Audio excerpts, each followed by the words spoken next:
Good morning India में आपका स्वागत है। मैं हूं शारिक खान। जेडीयू नेता नीतीश कुमार आज 8वीं बार मुख्यमंत्री पद की शपथ लेंगे। आरजेडी नेता तेजस्वी यादव भी आज दूसरी बार उप मुख्यमंत्री पद की शपथ लेने जा रहे हैं। इससे पहले कल सुबह नीतीश कुमार ने अपने विधायकों के साथ बैठक की और उसके बाद बीजेपी से अलग राह चलने का ऐलान किया। राज्यपाल से मिलकर पहले उन्होंने अपना इस्तीफा सौंपा, फिर कुछ देर बाद दोबारा मिलकर आरजेडी, कांग्रेस, लेफ्ट और दूसरी पार्टियों के साथ मिल सरकार बनाने का दावा पेश किया। पहली मुलाकात अकेले थी, दूसरी बार जेडीयू समेत 7 दलों के नेता भी पहुंचे थे साथ। नीतीश ने राज्यपाल से 160 से ज्यादा विधायकों के समर्थन का दावा किया।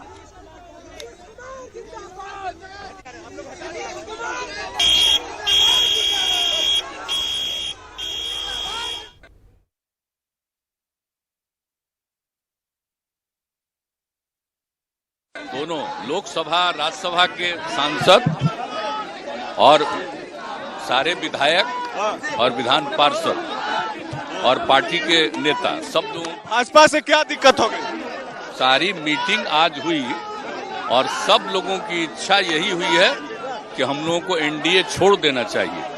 तो जैसे ही एनडीए छोड़ने का निर्णय सब लोगों की थी तो हमने उसी को स्वीकार कर लिया और आकर के यहाँ जो एनडीए की सरकार में हम मुख्यमंत्री थे, हमने मुख्यमंत्री पद से इस्तीफा सौंप दिया। बस बीजेपी से क्या परेशानी थी नीतीश? अब तो बहुत सारी चीजें हुई है, हमारे लोग बता देंगे। वहीं बीजेपी ने कहा कि नीतीश कुमार ने उनके साथ धोखा किया। जो कुछ भी आज हुआ है वह न केवल भाजपा बल्कि बिहार की सारी जनता के साथ धोखा है और बिहार की जनता इसको कतई बर्दाश्त नहीं करेगी। और 2017 की जो परिस्थितियां बनी थी वह खुद वो बताएं कि उस भ्रष्टाचार में क्या अंतर आ गया, उस बातों में क्या अंतर आ गया। यह इस बिहार की जनता के साथ मैंडेट के साथ धोखा।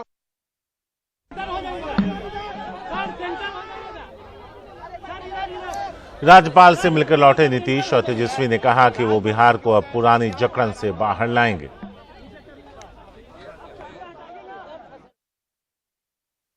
सात पार्टी एक साथ, आप समझ लीजिए कि विधानसभा में 164 इंडिपेंडेंट, 164 और इसके अलावा एक इंडिपेंडेंट हम लोगों के साथ, तो 7 पार्टी और एक अकेला इंडिपेंडेंट।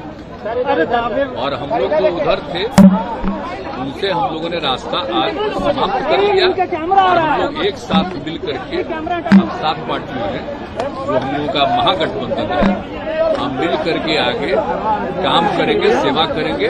और इसी सिलसिले में 7 पार्टी के सभी विधायक दल के जितने सब नेता हैं सब लोग मिल करके और जितने विधायक सारे मतलब 7 पार्टियों का और एक इंडिपेंडेंट सभी लोगों का दस्तखत भी दे दिया गया है। बिहार विधानसभा में एक अकेली पार्टी रहेगी भाजपा। बाकी जितने सदस्य और पार्टी जो है नीतीश कुमार जी को अपना नेता यानी महागठबंधन का नेता माना है। और सोचने वाली ये बात है कि पूरे नॉर्दर्न इंडिया में अगर आप देखें, हिंदी पट्टी में देखें तो भाजपा का अब कोई अलायंस पार्टनर नहीं रहा। एक भी अलायंस पार्टनर भाजपा का नहीं है।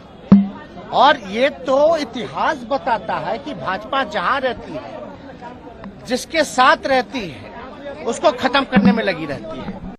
जेपी नड्डा जी ये जो लोकतंत्र की जननी है, यहां आकर के बोलते हैं कि क्षेत्रीय पार्टियों को खत्म करेंगे, समाप्त करेंगे।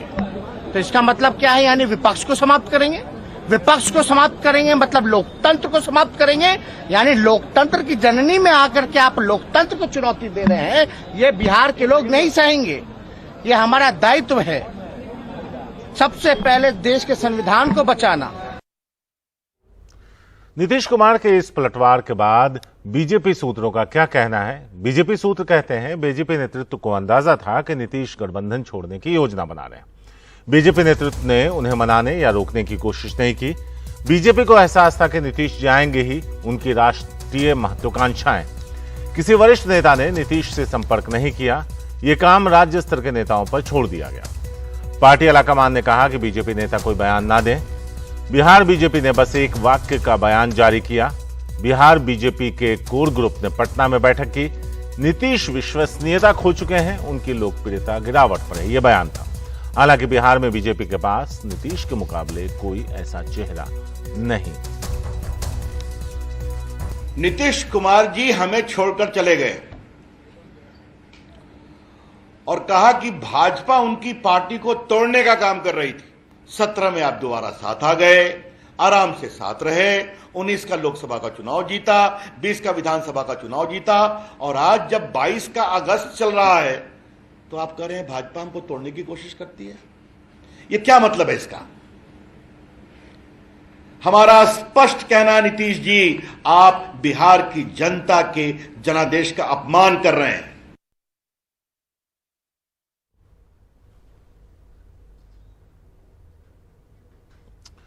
तो महाराष्ट्र में नई सरकार के गठन की बात करेंगे, लेकिन फिलहाल हम आपको नीतीश कुमार वाली खबर पर ही अपडेट्स देते हैं। तो आज 2 बजे बताया जा रहा है कि पूरा मंत्रिमंडल शपथ नहीं लेगा। नीतीश कुमार मुख्यमंत्री के तौर पर और तेजस्वी यादव उप मुख्यमंत्री के तौर पर शपथ लेंगे। 2017 के बाद एक बार फिर दोनों दल एक साथ आए हैं। कल जब राबड़ी देवी के घर नीतीश कुमार गए तो उन्होंने 2017 में जो उन्होंने किया उसके लिए उन्होंने अफसोस जताया और कहा, आइए एक नई शुरुआत करते हैं।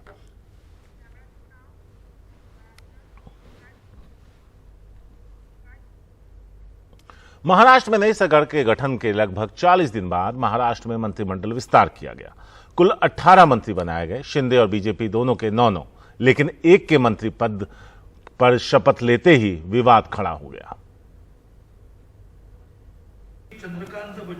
लगभग 40 दिन के इंतजार के बाद महाराष्ट्र में मंत्रिमंडल का विस्तार हुआ, लेकिन शपथ के दौरान ही सरकार के भीतर से विरोध के सुर उठने लगे। शिवसेना नेता संजय राठौड़ को मंत्री बनाए जाने का विरोध बीजेपी नेता चित्रा वाघ ने किया। संजय राठौड़ महाविकास आघाड़ी सरकार में भी मंत्री थे, लेकिन पुणे में एक 23 साल की युवती के आत्महत्या के तार संजय राठौड़ से जुड़ने की वजह से उन्हें इस्तीफा देना पड़ा था। महाराष्ट्र की हमारी बेटी पूजा चौहान के मृत्यु के जिम्मेदार संजय राठौड़ को फिर से मंत्रिमंडल में स्थान देना ये बेहद दुर्भाग्यपूर्ण घटना है। भले संजय राठौड़ मंत्री हो गए, फिर भी उनके खिलाफ जो मेरी लड़ाई है वो मैं जारी रखने वाली हूँ। इस पूरे मामले में नई सरकार के नेता जवाब देने से बचते दिखे, जिसके बाद खुद मुख्यमंत्री एकनाथ शिंदे संजय राठौड़ के बचाव में उतरे। सवाल संजय राठौड़ को लेकर है कि उनको लेकर वो भी फाइनल हो जाएगा। यस सर, माननीय मुख्यमंत्री जी ने उसके ऊपर गौर किया होगा, मैं उसके ज्यादा टिप्पणी नहीं करूंगा। देखिए, पिछली सरकार में पुलिस ने संजय राठौड़ को क्लीन चिट दी थी, इसीलिए उनको इस मंत्रिमंडल में शामिल किया हुआ है। इसके उपरांत किसी का कुछ अगर कहना हो तो निश्चित रूप से उसको भी सुनेंगे हम। पूजा चव्हाण प्रकरण घडलं। इसके साथ ही सोशल मीडिया पर बीजेपी नेताओं के पुराने बयान भी सामने आने लगे, जिसमें बतौर विपक्ष वो संजय राठौड़ पर कड़ी कार्रवाई करने की मांग कर रहे थे। संजय राठौड़ की हकालपट्टी नहीं, गिरफ्तारी होनी चाहिए। पूजा चव्हाण की आत्महत्या नहीं, हत्या है। संजय राठौड़ इसके लिए जिम्मेदार है। मुख्यमंत्री उद्धव जी ठाकरे क्या शरद पवार के संदेशा की इंतजार कर रहे हैं? जिस प्रकार के एविडेंसेस इस पूरे मामले में दिखाई पड़ते हैं, प्रायः ऐसे मामलों में इतने ज्यादा एविडेंस कभी हाथ में नहीं आते, और ऐसे खुले मामले में भी 20 दिनों तक सरकार उनको बचाती रही, सरकार का उनको आशीर्वाद रहा, और जब तक पूजा को न्याय नहीं मिलता तब तक भारतीय जनता पार्टी का संघर्ष चलता रहा। पहले मंत्रिमंडल विस्तार में देरी और उसके बाद जिस दिन शपथ ग्रहण समारोह होता है, ठीक उसी समय विरोध के सुर सामने आते हैं, जिसके वजह से अब ये सवाल उठने लगे हैं कि क्या नई सरकार में सब कुछ ठीक है या नहीं। इसके साथ ही इस मंत्रिमंडल विस्तार में एक भी महिला शामिल न होने की वजह से भी सरकार पर सवाल उठने लगे हैं। मुंबई से कैमरा पर्सन प्रवीण जी रोहित के साथ सोहित मिश्रा, एनडीटीवी इंडिया। नोएडा में महिला से बदतमीजी करने वाले आरोपी श्रीकांत त्यागी को 14 दिन के लिए जेल भेज दिया गया। श्रीकांत त्यागी ने जमानत की अर्जी दी थी, जिसे कोर्ट ने खारिज कर दिया। अदालत ले जाते समय त्यागी ने घटना पर खेद जताया और जिस महिला से उसने बदतमीजी की थी उसे अपनी बहन की तरह बताया। त्यागी ने कहा कि यह घटना राजनीतिक है और उन्हें राजनीतिक रूप से बदनाम करने के लिए ये सब किया गया है। लेकिन पूरा प्रकरण राजनीतिक है और राजनीतिक हत्या कराने की साजिश की बात पे खेद करते हैं। हाँ, खेद है बिल्कुल, मेरी बहन जैसी है। इस दौरान आप कहाँ रहे श्रीकांत? लेकिन पूरा प्रकरण राजनीतिक है और राजनीतिक हत्या कराने की साजिश के उद्देश्य से किया गया है। इससे पहले आखिरकार 4 दिन की लुका छुपी के बाद महिला के साथ बदसलूकी करने वाले कथित बीजेपी नेता श्रीकांत त्यागी को नोएडा पुलिस ने मेरठ से गिरफ्तार कर लिया। उसका कहना है कि उसे अपने किए पर पछतावा है। आरोपी ने यह भी बताया कि उसकी कार में जो एमएलए का स्टिकर लगा है उसे स्वामी प्रसाद मौर्य ने दिया था। पुलिस अब मौर्य को भी पूछताछ के लिए बुलाएगी।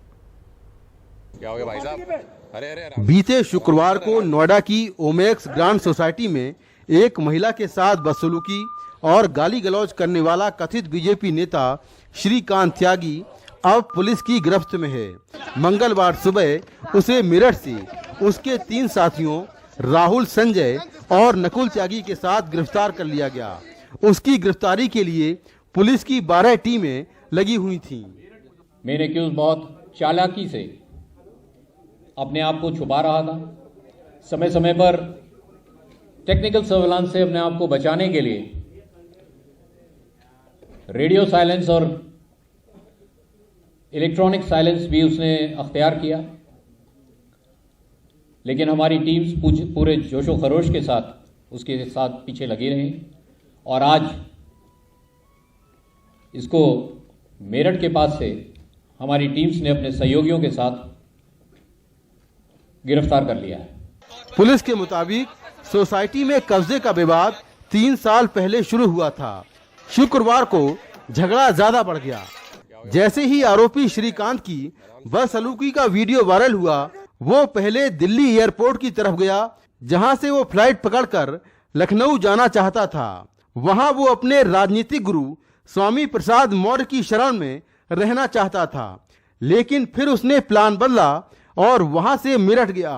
मेरठ के बाद वो मुजफ्फरनगर, हरिद्वार और ऋषिकेश में रहा, फिर वापस मेरठ लौटा और उसके आसपास घूमता रहा। इस दौरान श्रीकांत ने 2 बार अपने मोबाइल और गाड़ियां बदली। आरोपी की 5 गाड़ियां जब्त हुई हैं, जिसमें 2 फॉर्च्यूनर, 2 सफारी, 1 होंडा सिविक है। सभी गाड़ियों के नंबर VIP यानी आखिर में 001 वाले हैं। हर नंबर इसने 1,10,000 रुपए देकर लिया है। आरोपी ने बताया कि उसकी फॉर्च्यूनर गाड़ियों में विधानसभा और विधायक का जो स्टिकर लगा है वो उसे स्वामी प्रसाद मौर्य ने दिलवाया था। स्टिकर इसकी गाड़ी पे लगा हुआ है, जो माननीय विधायकगण को मिलता है। उसके बारे में इसने पूछताछ में बताया कि इसके जो पुराने पॉलिटिकल सहयोगी थे श्री स्वामी प्रसाद मौर्य जी, उनके द्वारा वो स्टिकर इसको उपलब्ध कराया गया। और जी अभी इसको वेरीफाई कर रहे हैं, ये इसके द्वारा बताया गया है। पुलिस के मुताबिक आरोपी ने पूछताछ में कहा कि उसने महिला के साथ गलत किया है, उस पर पछतावा है। आरोपियों की संपत्तियों की जांच जारी है। श्रीकांत त्यागी के बीजेपी के अंदर राजनीतिक रसूख को इसी से समझा जा सकता है कि गाजियाबाद प्रशासन ने उसे 1-2 नहीं बल्कि उसकी पत्नी और उसे 7 गनर दे रखे थे। अब सवाल ये उठता है कि आखिर किसके कहने से उसे इतनी सुरक्षा मिली हुई थी, जबकि उसके ऊपर 9 से ज्यादा मामले पहले से ही दर्ज थे। श्रीकांत त्यागी से अब भले ही बीजेपी पीछा छुड़ा रही हो, लेकिन आज भी मोदी नगर के इस मकान पर श्रीकांत त्यागी के बैनर पोस्टर देखे जा सकते हैं। बताया जा रहा है कि इस बार उत्तर प्रदेश विधानसभा चुनाव के दौरान मोदी नगर के इस घर का वो चुनावी दफ्तर के तौर पर इस्तेमाल कर रहा था। यही नहीं, उत्तर प्रदेश के गृह विभाग को भेजी गई अपनी रिपोर्ट में गाजियाबाद पुलिस ने कहा 2018 में LIU की रिपोर्ट के आधार पर श्रीकांत और उसकी पत्नी को 7 गनर दिए गए। अपनी जान को खतरा बताकर श्रीकांत ने गाजियाबाद के सिहानी गेट के पते पर ये गनर हासिल किए। 2020 में जब श्रीकांत और उसकी पत्नी का झगड़ा हुआ तो गनर वापस ले लिए गए। आखिरकार कड़ी मशक्कत के बाद नोएडा पुलिस ने कथित बीजेपी नेता श्रीकांत त्यागी को गिरफ्तार कर लिया है।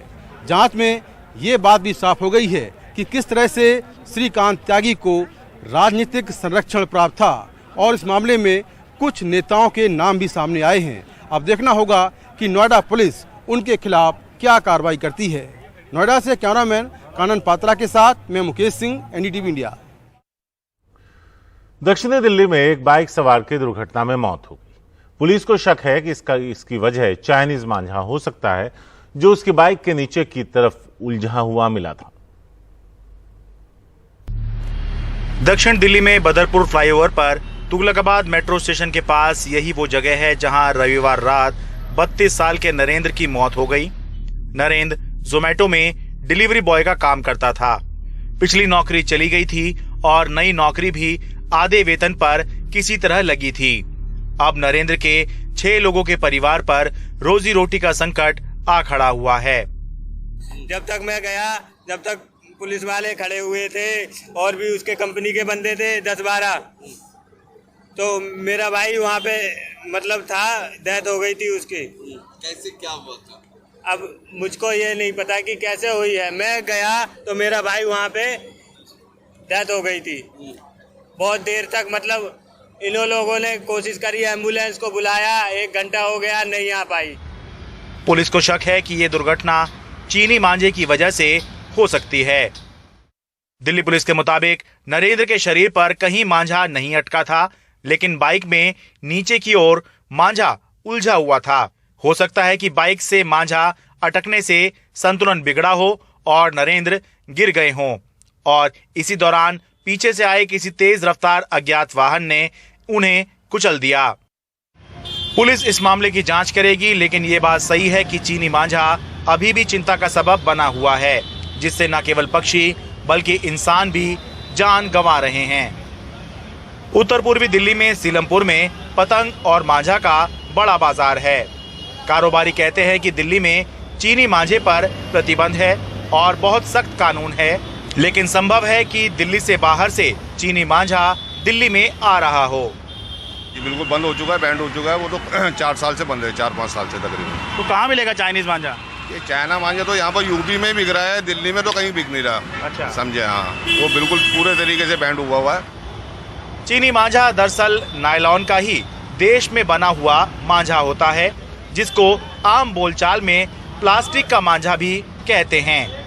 ये आसानी से टूटता नहीं है, इसलिए पतंगबाजी के दौरान दूसरे की पतंग काटने के लिए इसको इस्तेमाल किया जाता है। लेकिन 2016 में ही एनजीटी इस पर प्रतिबंध लगाते हुए 5 साल तक की जेल और 1 लाख रुपए तक का जुर्माना तय कर चुका है। लेकिन जिस तरह से चीनी मांझे से हो रही मौत के मामले सामने आ रहे हैं, ये साफ है कि प्रतिबंध ठीक से लागू नहीं हो पा रहा। मांझे से होने वाली दुर्घटना के मामले में एक बहुत बड़ी समस्या है। वो समस्या ये है कि मान लीजिए कि अगर कोई दुर्घटना हो जाए तो ये कैसे पता चलेगा कि किसकी पतंग थी जो कटकर आई और उसकी वजह से दुर्घटना हो गई। ये मांझा कहाँ से आया जिसकी वजह से ये दुर्घटना हो गई। दिल्ली से अपने सहयोगी मुकेश सिंह सेंगर के साथ मैं शरद शर्मा, एनडीटीवी इंडिया। जबलपुर के न्यू लाइफ मल्टी स्पेशलिटी अस्पताल में आग अभी ठंडी भी नहीं हुई कि सोमवार को नेताजी सुभाष चंद्र बोस मेडिकल अस्पताल के शिशु वार्ड में करीब आग लग गई। घटना में कोई हताहत नहीं हुआ, लेकिन एक बार फिर मध्य प्रदेश में फायर एनओसी और फायर सेफ्टी को लेकर बहस तेज हो गई है।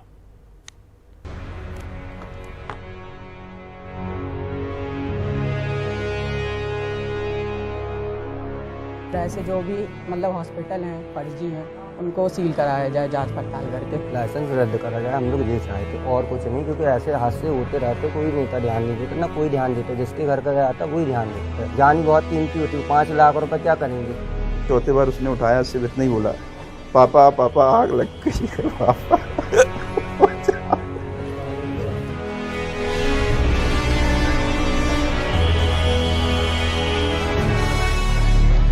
पिछले हफ्ते जबलपुर में एक चिंगारी से 8 घरों के चिराग बुझ गए थे।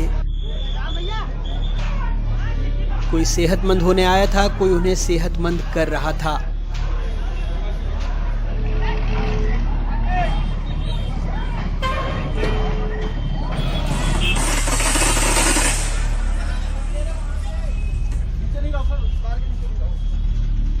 इस सोमवार को जबलपुर में ही नेताजी सुभाष चंद्र बोस मेडिकल कॉलेज के बच्चा वार्ड में 40 बच्चे भर्ती थे।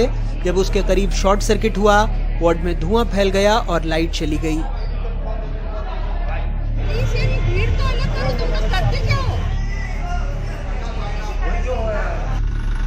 ये सारे हादसे मध्य प्रदेश में अस्पतालों की दुर्दशा और सरकारी लापरवाही की दास्तां बता रहे हैं।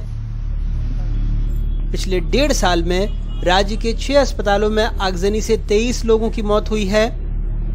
मध्य प्रदेश में अस्पताल खोलने या नवीनीकरण के लिए 12 दस्तावेज मांगे जाते हैं। इसमें 11 तो जरूरी हैं, लेकिन फायर एनओसी नहीं। आप यकीन करेंगे कि सिर्फ फायर एनओसी के लिए आवेदन की पावती के आधार पर पिछले 2 साल में राज्य में 200 से ज्यादा नए अस्पतालों को मंजूरी दे दी गई।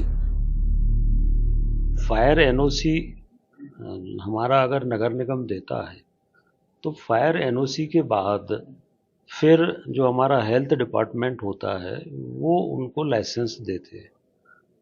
तो फायर एनओसी की शर्तों का पालन संबंधित एजेंसी ने किया है कि नहीं किया है, ये लाइसेंस देने के पहले हेल्थ डिपार्टमेंट को देखना चाहिए। कई बार सिर्फ आवेदन क्या होता है उसकी पर्ची पर भी दे दे रहे हैं। तो वो दोनों तरफ से लापरवाही होती है और इसलिए इस तरह की घटनाएं होती है और इसमें सरकार सख्ती से अभी भी कार्रवाई की है। सरकार के मंत्री एक विभाग और दूसरे विभाग के बीच आरोप प्रत्यारोप का मैच खेल रहे हैं। वहीं कांग्रेस इस मुद्दे पर हमलावर है। वो सरकार को भ्रष्ट बता रही है। आग से हुई मौतों के लिए मुख्यमंत्री को जिम्मेदार ठहरा रही है। हॉस्पिटलों में जो आग लग रही है उनकी फायर सेफ्टी से जुड़ा हुआ मामला हो, सरकार में बैठे लोग सीधी तौर पर पैसा खा रहे हैं। नौकरशाह और मंत्रियों का मिला जुला एक नेक्सस काम कर रहा है। 24 बच्चों की मौत हमीदिया में 2 साल पहले हुई थी, फायर सेफ्टी नहीं थी। सरकार ने क्या किया? हाल ही में जबलपुर में 6 से 9 मौतों की पुष्टि हुई है। ये जवाबदारी किसकी है? माननीय भूपेंद्र सिंह साहब जो नगरीय प्रशासन मंत्री हैं, जिनके अधीनस्थ फायर सेफ्टी का मामला आता है, वो सिर्फ वल्लभ भवन में अपने बंगलों पर खूबसूरत जैकेट पहनकर बाइट देने के लिए नहीं है। उन्हें चाहिए कि उन नगर निगमों से पूछें कि जो एक महकमा इस फायर सेफ्टी के लिए जिम्मेदार है, वो सफेद हाथी बनकर हमारे टैक्सेस का पैसा क्यों खा रहा है। तो इन मौतों की जिम्मेदार सिर्फ और सिर्फ शिवराज सरकार है और माननीय भूपेंद्र सिंह जी। अब राजधानी भोपाल समेत राज्य के अस्पतालों का मुआयना किया जा रहा है। अकेले जबलपुर में फायर एनओसी नहीं होने और अन्य कमियां पाए जाने पर अब तक 24 अस्पतालों के पंजीयन निरस्त किए जा चुके हैं।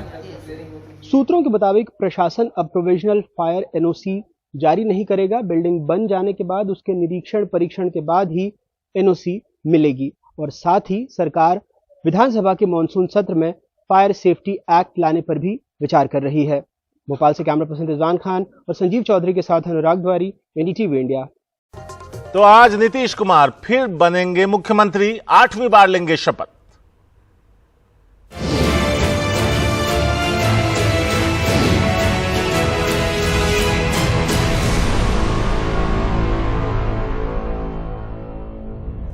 जेडीयू नेता नीतीश कुमार आज 8वीं बार मुख्यमंत्री पद की शपथ लेंगे। आरजेडी नेता तेजस्वी यादव भी आज दूसरी बार उप मुख्यमंत्री पद संभालेंगे। इससे पहले कल सुबह नीतीश कुमार ने अपने विधायकों के साथ बैठक की और उसके बाद बीजेपी से अलग राह चलने का ऐलान किया। राज्यपाल से मिलकर पहले उन्होंने अपना इस्तीफा सौंपा और फिर कुछ देर बाद दोबारा मिलकर आरजेडी, कांग्रेस, लेफ्ट और दूसरी पार्टियों के साथ सरकार बनाने का दावा पेश किया। पहली मुलाकात अकेली थी, दूसरी बार जेडीयू समेत 7 दलों के नेताओं के साथ पहुंचे थे नीतीश ने राज्यपाल से 160 से ज्यादा विधायकों के समर्थन का दावा किया।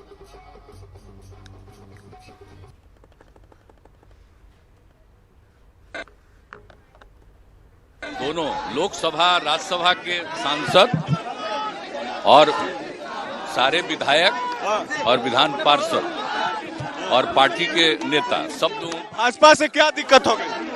सारी मीटिंग आज हुई और सब लोगों की इच्छा यही हुई है कि हम लोगों को एनडीए छोड़ देना चाहिए। तो जैसे ही एनडीए छोड़ने का निर्णय सब लोगों की थी तो हमने उसी को स्वीकार कर लिया और आकर के यहाँ जो एनडीए की सरकार में हम मुख्यमंत्री थे, हमने मुख्यमंत्री पद से इस्तीफा सौंप दिया। बस यही। क्या परेशानी थी? अब तो बहुत सारी चीजें हुई है, हमारे लोग बता देंगे। वहीं बीजेपी ने नीतीश कुमार को कहा कि उन्होंने उन्हें धोखा दिया। जो कुछ भी आज हुआ है वह न केवल भाजपा बल्कि बिहार की सारी जनता के साथ धोखा है और बिहार की जनता इसको कतई बर्दाश्त नहीं करेगी। और 2017 की जो परिस्थितियां बनी थी वह खुद वो बताएं कि उस भ्रष्टाचार में क्या अंतर आ गया, उस बातों में क्या अंतर आ गया। यह इस बिहार की जनता के साथ मैंडेट के साथ धोखा।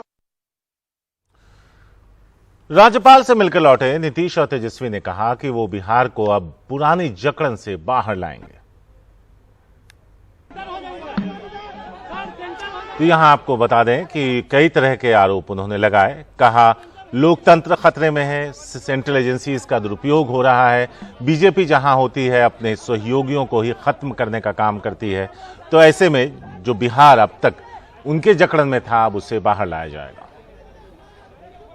7 पार्टी एक साथ, आप समझ लीजिए कि विधानसभा में 164 इंडिपेंडेंट मिला, 1 से 64 और इसके अलावा एक इंडिपेंडेंट हम लोगों के साथ, तो 7 पार्टी और एक अकेला इंडिपेंडेंट।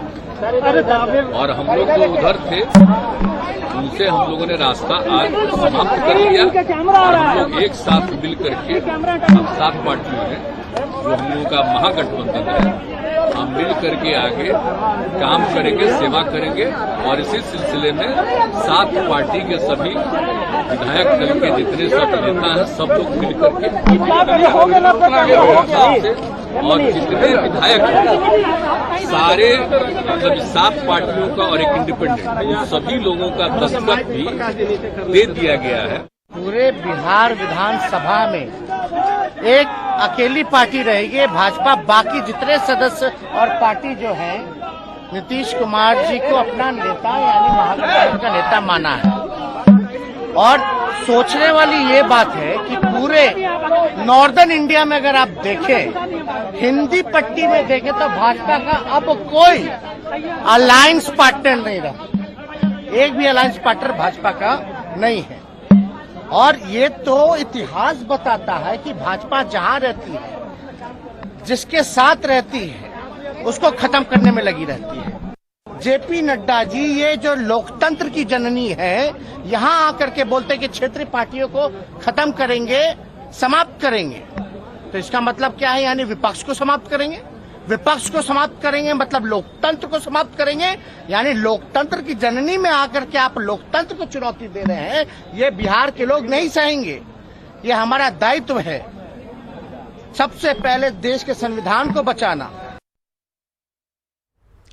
नीतीश के इस पाला बदल पर बीजेपी सूत्रों का क्या कहना है ये हम आपको बताते हैं, लेकिन उससे पहले आपको बता दें कि बीजेपी ने फैसला किया है कि वो इस नीतीश के पाला बदल को लेकर धरना प्रदर्शन करेंगे। आज बीजेपी मुख्यालय पर यहां पर धरना प्रदर्शन होगा। इसके अलावा 12 तारीख को जिलों में बीजेपी कार्यकर्ता नीतीश कुमार के अलग जाने के फैसले पर प्रदर्शन करते नजर आएंगे। उसके बाद 13 तारीख को वो प्रखंड स्तर पर जाकर प्रदर्शन करेंगे। तो एक तरीके से बीजेपी ने मन बना लिया है कि नीतीश कुमार के पाला बदलने को वो एक मुद्दा बिहार की जनता के बीच बनाएंगे। इसमें राजनीतिक प्रतिक्रियाएं जो हैं बीजेपी की तरफ से, सुशील मोदी क्या कह रहे हैं, बाकी नेता क्या कह रहे हैं, आइए सुनते हैं। बीजेपी ने जितना सम्मान दिया उतना सम्मान कभी उनको राजद कांग्रेस में नहीं मिल सकता है। आप अगर 96 से लेकर आज तक देखिए, चाहे अटल जी की सरकार हो या नरेंद्र मोदी की सरकार, तो बीजेपी ने जो उनको सम्मान दिया है और उस सम्मान के साथ जिस प्रकार से उन्होंने धोखा दिया है, वो करें कि हमारी पार्टी को तोड़ा जा रहा था। तो भाई हमको तो सरकार बनाने की 40 विधायक चाहिए। उनके पार्टी को अगर तोड़ भी देती बीजेपी तो सरकार क्या बन सकती थी, और हम क्यों तोड़ेंगे भाई? हमारे जब उनके 44-45 विधायक थे तब हमने उनको मुख्यमंत्री स्वीकार किया। तो अगर हम चाहते तो उसी समय कुछ कर सकते थे। लेकिन बीजेपी ने आज तक कभी भी अपने किसी सहयोगी को धोखा नहीं दिया। हम लोगों ने उन्हीं लोगों को तोड़ा जिन लोगों ने हम लोगों को धोखा दिया। शर्मिंदा होने के लिए इससे दूसरा कोई गोएबल्स की थ्योरी वो नहीं दे सकते। मुंह छुपाने के लिए राजनीतिक दृष्टि से इनके पास कोई शब्द नहीं है। ये न चिराग फार्मूला है, न आरसीपी फार्मूला है, ये प्रधानमंत्री का महत्वाकांक्षा फार्मूला है। रोने का मन हुआ तो आंख में गड़ा खुट्टी। और नीतीश कुमार किसी के बयान नहीं, किसी के एजेंडा नहीं, उनका अपना एजेंडा है मन में प्रधानमंत्री बनने का, और इसीलिए वो तेजस्वी के साथ गए। नीतीश कुमार जी हमें छोड़कर चले गए और कहा कि भाजपा उनकी पार्टी को तोड़ने का काम कर रही थी। 17 में आप दोबारा साथ आ गए, आराम से साथ रहे, 19 का लोकसभा का चुनाव जीता, 20 का विधानसभा का चुनाव जीता, और आज जब 22 का अगस्त चल रहा है तो आप कह रहे हैं भाजपा हमको तोड़ने की कोशिश करती है। ये क्या मतलब है इसका?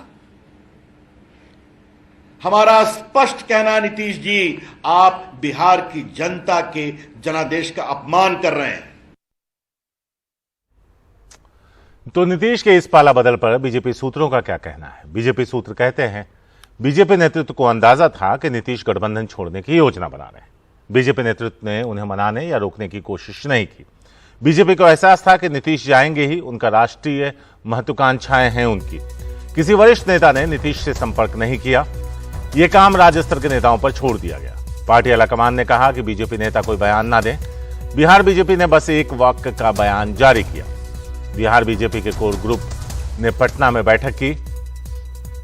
नीतीश विश्वसनीयता खो चुके हैं, उनकी लोकप्रियता गिरावट पर है, ये एक वाक्य का उनका स्टेटमेंट था।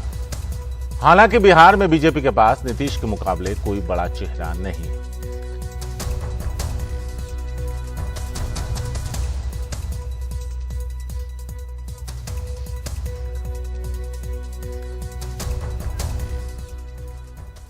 महाराष्ट्र में नई सरकार के गठन के लगभग 40 दिनों बाद महाराष्ट्र में मंत्रिमंडल विस्तार हुआ। कुल 18 मंत्री बनाए गए, लेकिन एक मंत्री जो शिंदे गुट से बने उन पर कई सवाल उठ रहे हैं।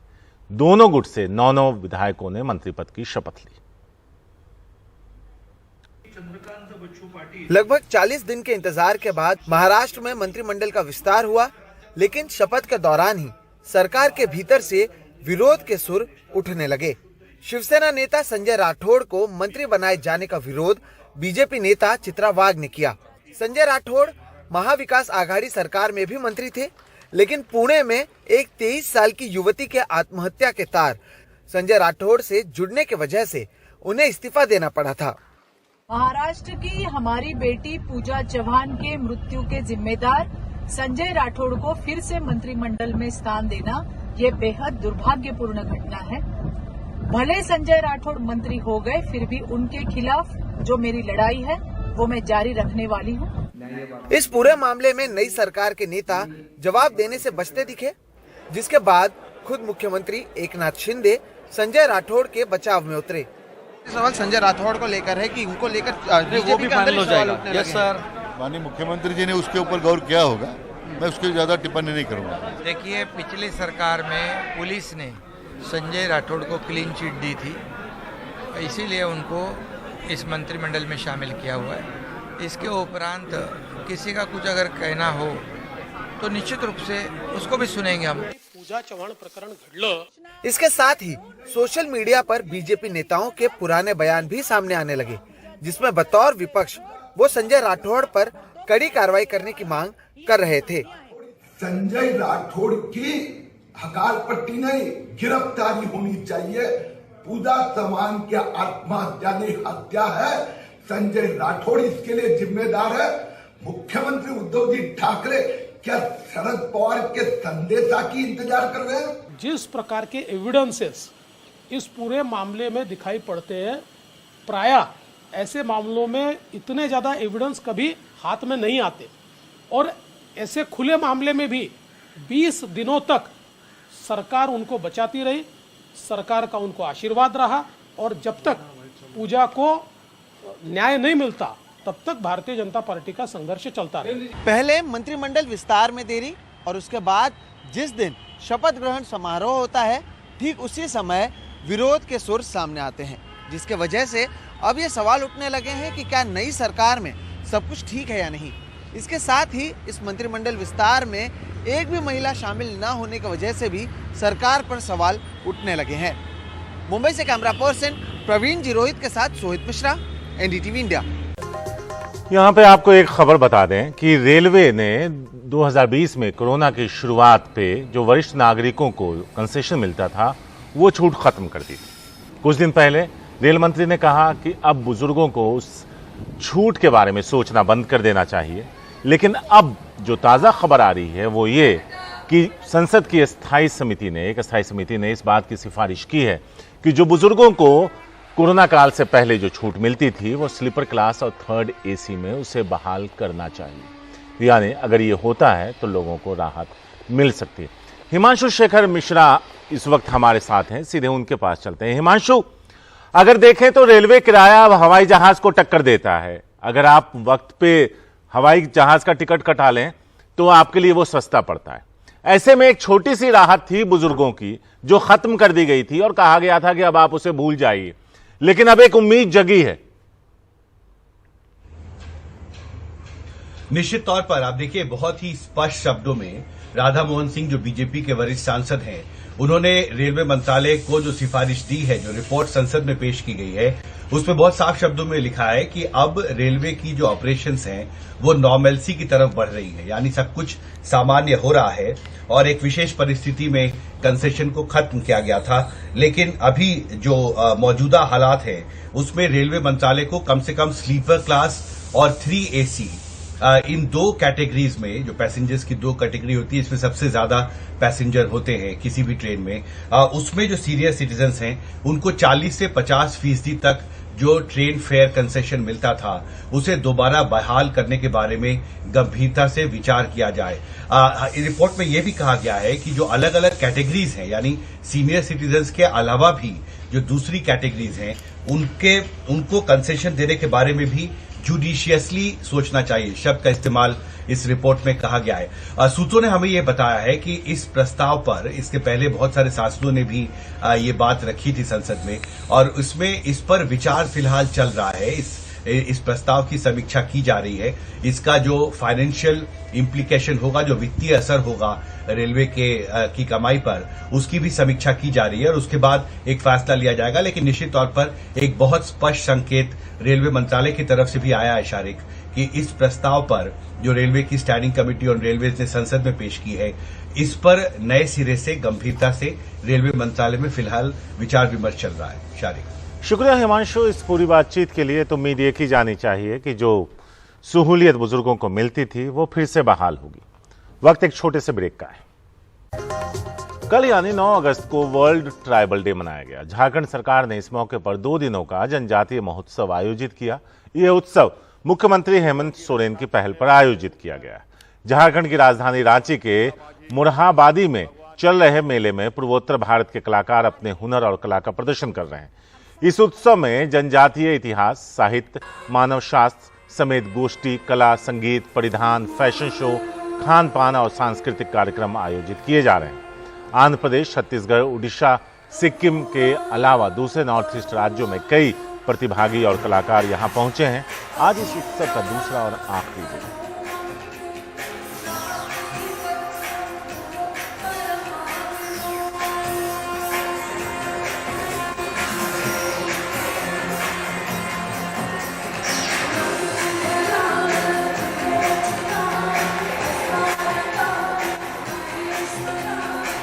ये जनजातीय महोत्सव पहली बार हम लोग राज्य में आयोजित कर रहे हैं और मैं उम्मीद करूंगा और मैं आपको विश्वास दिलाना चाहूंगा इस मंच के माध्यम से कि अब आने वाला हर साल जनजातीय महोत्सव झारखंड में मनाया जाएगा और हर दिन बढ़ चढ़ करके इसकी भव्यता को ऊंचा किया जाएगा। आम देशवासी के अंदर आदिवासी समाज के प्रति संवेदनाएं जगाई जाए। जरूरत है आम जन के अंदर आदिवासी समाज के प्रति सम्मान एवं सहयोग का भावना पैदा करने का।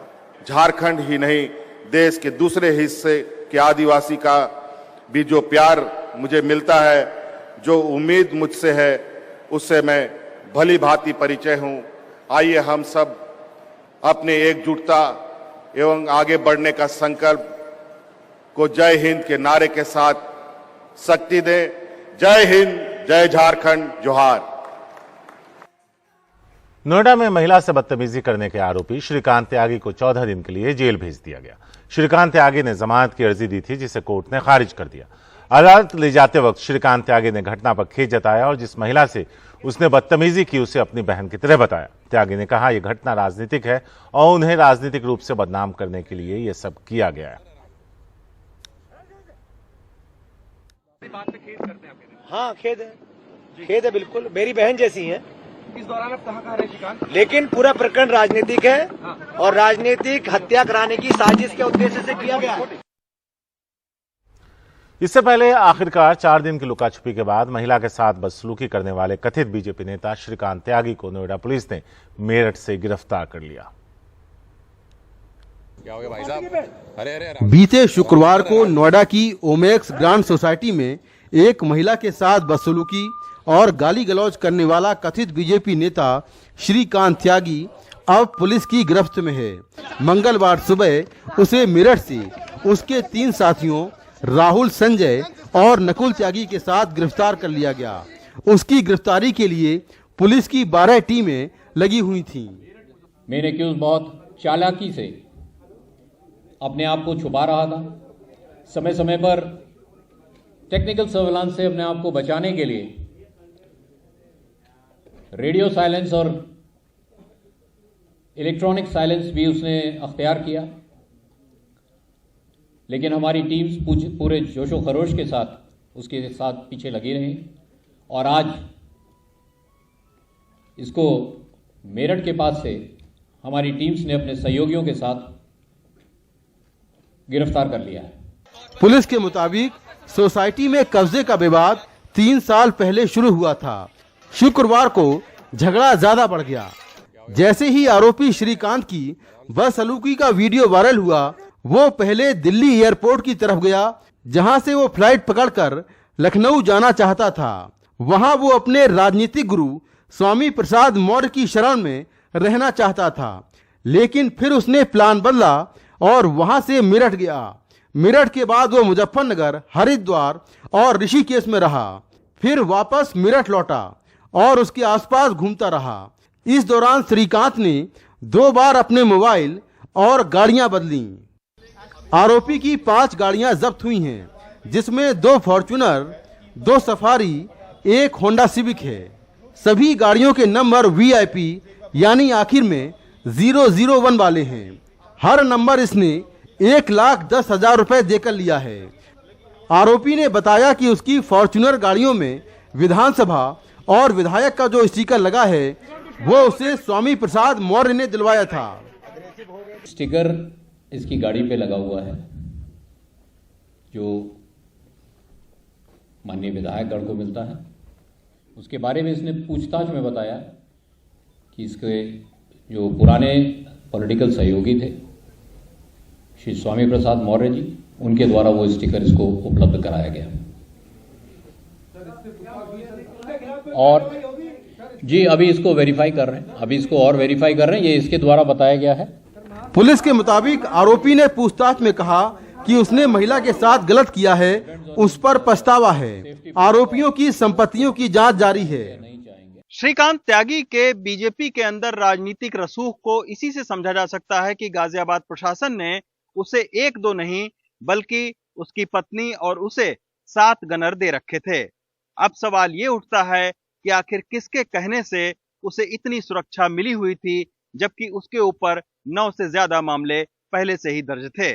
श्रीकांत त्यागी से अब भले ही बीजेपी पीछा छुड़ा रही हो, लेकिन आज भी मोदी नगर के इस मकान पर श्रीकांत त्यागी के बैनर पोस्टर देखे जा सकते हैं।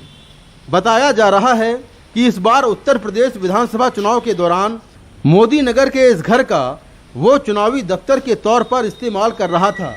यही नहीं, उत्तर प्रदेश के गृह विभाग को भेजी गई अपनी रिपोर्ट में गाजियाबाद पुलिस ने कहा 2018 में LIU की रिपोर्ट के आधार पर श्रीकांत और उसकी पत्नी को 7 गनर दिए गए।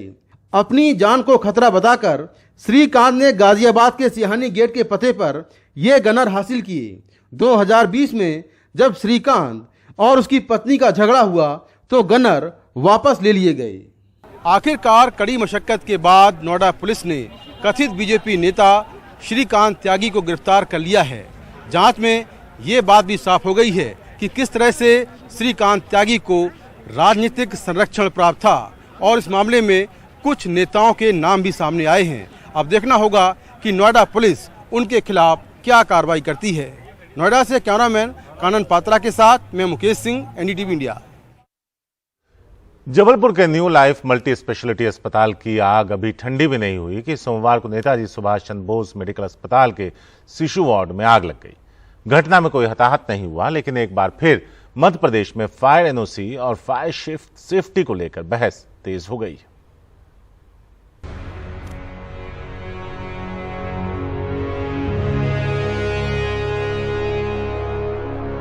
ऐसे जो भी मतलब हॉस्पिटल हैं फर्जी हैं उनको सील कराया जाए, जांच पड़ताल करके लाइसेंस रद्द करा जाए। हम लोग ये चाहते और कुछ नहीं, क्योंकि ऐसे हादसे होते रहते, कोई नेता ध्यान नहीं देता, ना कोई ध्यान देता। जिसके घर का गया था वही ध्यान देता। जान ही बहुत कीमती होती है, 5 लाख रुपए क्या करेंगे। चौथी बार उसने उठाया, सिर्फ इतना ही बोला, पापा पापा आग लग गई है पापा।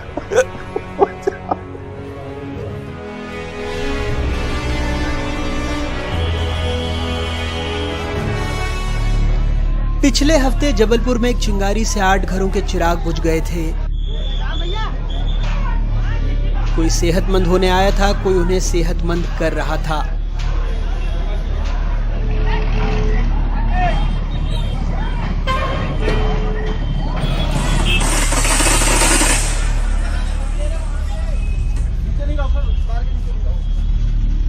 इस सोमवार को जबलपुर में ही नेताजी सुभाष चंद्र बोस मेडिकल कॉलेज के बच्चा वार्ड में 40 बच्चे भर्ती थे।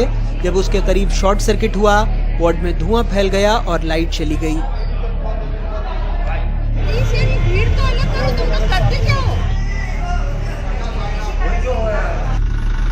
ये सारे हादसे मध्य प्रदेश में अस्पतालों की दुर्दशा और सरकारी लापरवाही की दास्तां बता रहे हैं।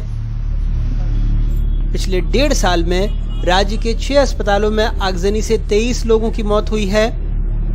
मध्य प्रदेश में अस्पताल खोलने या नवीनीकरण के लिए 12 दस्तावेज मांगे जाते हैं। इसमें 11 तो जरूरी हैं, लेकिन फायर एनओसी नहीं। आप यकीन करेंगे कि सिर्फ फायर एनओसी के लिए आवेदन की पावती के आधार पर पिछले 2 साल में राज्य में 200 से ज्यादा नए अस्पतालों को मंजूरी दे दी गई। फायर एनओसी हमारा अगर नगर निगम देता है तो फायर एनओसी के बाद फिर जो हमारा हेल्थ डिपार्टमेंट होता है वो उनको लाइसेंस देते हैं। तो फायर एनओसी की शर्तों का पालन संबंधित एजेंसी ने किया है कि नहीं किया है, ये लाइसेंस देने के पहले हेल्थ डिपार्टमेंट को देखना चाहिए। कई बार सिर्फ आवेदन क्या होता है उसकी पर्ची पर भी दे दे रहे हैं। तो वो दोनों तरफ से लापरवाही होती है और इसलिए इस तरह की घटनाएं होती है और इसमें सरकार सख्ती से अभी भी कार्रवाई की है। सरकार के मंत्री एक विभाग और दूसरे विभाग के बीच आरोप प्रत्यारोप का मैच खेल रहे हैं। वहीं कांग्रेस इस मुद्दे पर हमलावर है। वो सरकार को भ्रष्ट बता रही है, आग से हुई मौतों के लिए मुख्यमंत्री को जिम्मेदार ठहरा रही है। हॉस्पिटलों में जो आग लग रही है उनकी फायर सेफ्टी से जुड़ा हुआ मामला हो, सरकार में बैठे लोग सीधी तौर पर पैसा खा रहे हैं। नौकरशाह और मंत्रियों का मिला जुला एक नेक्सस काम कर रहा है। 24 बच्चों की मौत हमीदिया में 2 साल पहले हुई थी, फायर सेफ्टी नहीं थी। सरकार ने क्या किया? हाल ही में जबलपुर में 6 से 9 मौतों की पुष्टि हुई है। ये जवाबदारी किसकी है? माननीय भूपेंद्र सिंह साहब जो नगरीय प्रशासन मंत्री हैं, जिनके अधीनस्थ फायर सेफ्टी का मामला आता है, वो सिर्फ वल्लभ भवन में अपने बंगलों पर खूबसूरत जैकेट पहनकर बाइट देने के लिए नहीं है। उन्हें चाहिए कि उन नगर निगमों से पूछें कि जो एक महकमा इस फायर सेफ्टी के लिए जिम्मेदार है, वो सफेद हाथी बनकर हमारे टैक्सेस का पैसा क्यों खा रहा है। तो इन मौतों की जिम्मेदार सिर्फ और सिर्फ शिवराज सरकार है और माननीय भूपेंद्र सिंह जी।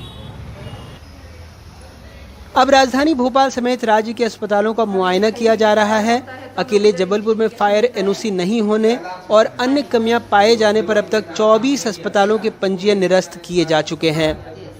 सूत्रों के मुताबिक प्रशासन अब प्रोविजनल फायर एनओसी जारी नहीं करेगा। बिल्डिंग बन जाने के बाद उसके निरीक्षण परीक्षण के बाद ही एनओसी मिलेगी और साथ ही सरकार विधानसभा के मॉनसून सत्र में फायर सेफ्टी एक्ट लाने पर भी विचार कर रही है।